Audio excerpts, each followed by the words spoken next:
Hey there, CPO here, and just want to give a quick update on the Bixler build.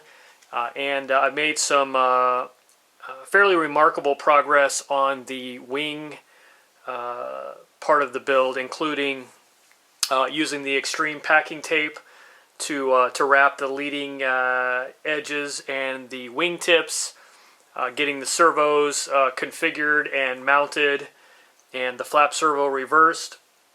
I do not have the control horns on, nor the control rods between the servos and either the flaps or the ailerons, simply because I want to paint it before I put the horns on. So I'll put some masking tape in these little spots, the squares where the horns go, so that they'll still be fresh.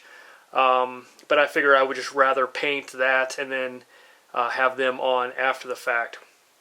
So let me go through what I have here. First of all, these are the wings put together.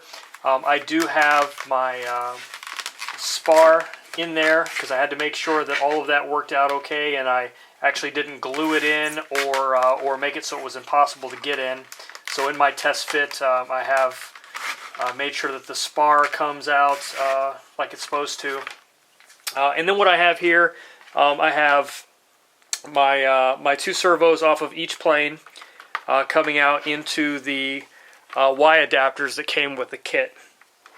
So as far as the flaps go, the one thing that I was torn on from the beginning was whether or not I was going to use this inline signal reverser for the flaps, or if I was going to do it in the controller, or if I was going to hardwire by changing the soldering on the servo. As it turns out, I needed an extension anyway for these servos. As you can see, this is how much room I would have to plug in if it just came straight out of the plane or out of the wing. So I really needed some extensions anyway. So I put a 12-inch extension on this one, and it turns out this signal reverser is about the same length. So it just worked out well to use it in line, since it solves all the problems that I have to deal with as far as servo reversing. It allows me to keep an extra channel free on my receiver, so that as I begin to add capability, I don't have to worry about that. And it just made it easy. So I went with the reverser. I know that there's a lot of stuff about saying the DX6i, which is the radio I have, does not work with the reversers. They apparently do not work with most Y reversers. This is a single inline reverser. The Y cable is separate, and it works fine. So that is that. So obviously, I can plug this in. I've got my transmitter on and bound to the receiver. But as you can see, just doing a quick check. I do have flaps. I don't know if you can even see that on the video. I'm running them at 30% right now just to get them figured out which direction I need. And when I turn the flaps on, basically what it's doing is it's pulling the flap down, which is what I want. So flaps off, should be straight. Flap on, should pull that way. So those are working right. And then with regard to the ailerons, I've got that movement there, and I think you can really only probably see this one here, but as you see, they're working great, and they're working in opposite directions as they are designed to do. So real important that you keep up on making sure everything works the way you want it to as you go, because you'd hate to get too far into the build and realize that you've got to undo stuff because a servo's not working right or what have you. So one of the things I did is took advantage of the fact I've got 6 servos for this build. As you probably are aware, I've got 2 ailerons, 2 flaps, and then I've got my my elevator and my rudder. Now the elevator and the rudder work independently of any other servo, which means I don't have to have them perfectly paired to anything else. The ailerons, however, and the flaps, because they're on Y cables, they're going to be paired with another with its opposite servo, which means you want to take the opportunity to get them fairly well matched as far as their sub trim needs or what have you. As you put the servo arm on the servos, of course with power on, you're going to have to play and figure out how to get it just to 90. Some of them 90 up really well. This one, as a matter of fact, 90'd almost perfectly right from the get-go. The problem was I didn't have another servo that paired with it quite so well.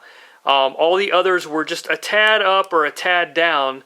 So rather than struggling with that, I just kicked this one to the side, and I'll use this for one of the tail control arms that doesn't need a pair.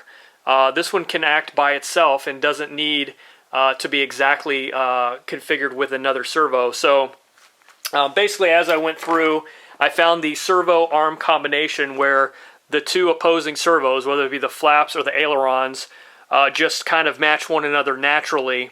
And then that way, when I set sub-trims or make any adjustments, it's fairly much the same on both servos. That allows my mechanical adjustment to be fairly even. So that's kind of a little bit about that. Let's see, what else? Let's talk about taping. Let me unplug this mess here so that we can just take a look at these wings.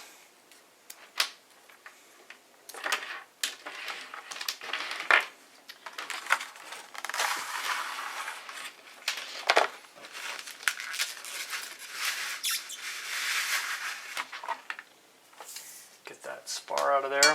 All right. So as you can see on the wings, and they're pretty much identical, so I worked really hard to, whatever I did to one, to try and do the same thing to the other one. That way things worked out fairly nicely. But as you can see, here's the top. I just have the leading edge on the top taped, and then basically the entire wingtip on both sides. Wingtip, front, top and bottom is taped completely over. And that was upon some recommendations for some people on the forums that, if you get into a somersault sort of a cartwheel situation, you'll want some protection here. The other thing is, if you look at where the wing rests on the ground when it's installed into the plane, it's actually right about here. So I wanted to make sure I had plenty of reinforcement there as well. The other thing I did, and I'll share some pictures on the build log, is I have my spar. So I cut this cover between the spar and the wiring cover in half. The spar is glued in, and then this one that covers the wires is just taped in. So that's why the tape runs over and actually covers up right past the servo point, is so that I can tape that down, and then so they don't have any torque or pressure, but the one that does is glued down.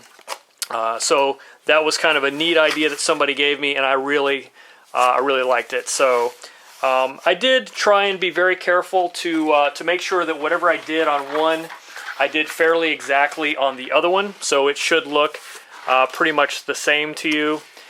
Including, this may be a little bit out of control, but I did actually weigh them before I put in the electronics to make sure that the amount of tape I put on was fairly even between the two, that I didn't tape one more than the other. I don't know how much a half of a gram is going to make a difference. Probably not much, but I didn't want to give myself any unnecessary trim challenges. So my goal is to kind of keep them fairly equal in weight. But those are the two wings. I am getting ready to paint them. I'm going to paint using two colors. I'm going to have a fluorescent orange, and this is from Ace Hardware Glow Spray Fluorescent, high visibility like warning sign paint. This came recommended or something similar to it before I was looking at somebody who was using this bright orange. I like bright orange from a visibility perspective. The other paint that I'm using is Krylon Fusion for plastic, and I'm told that works really well with the EPO and also with painting over this extreme packing tape. I had to decide if I wanted to paint first and tape after.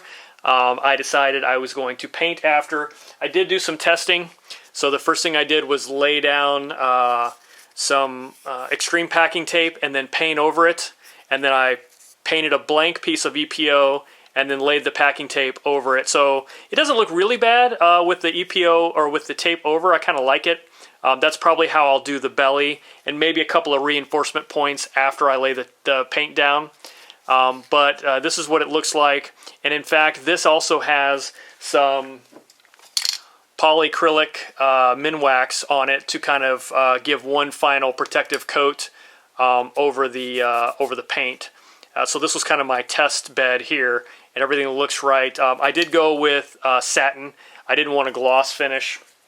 I didn't need anything reflecting sunlight or anything like that. So my big concern is I just wanted some bright color.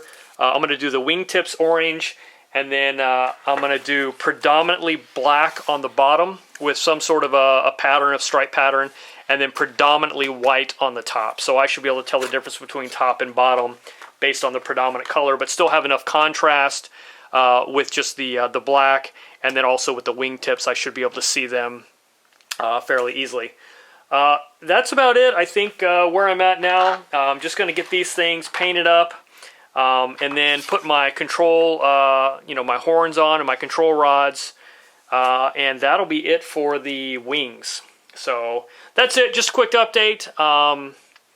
If you have any suggestions or tips, as usual, I much appreciate it, and you can hit me up on the RC Groups forum. Normally people are used to seeing me on HeliFreak, but that's when I do helicopters. I think RC Groups is a great place to hang out with people who are doing the plane things. So I've merged over there for the plane build. So anyway, I'll keep you posted, and I'll catch you on the next one.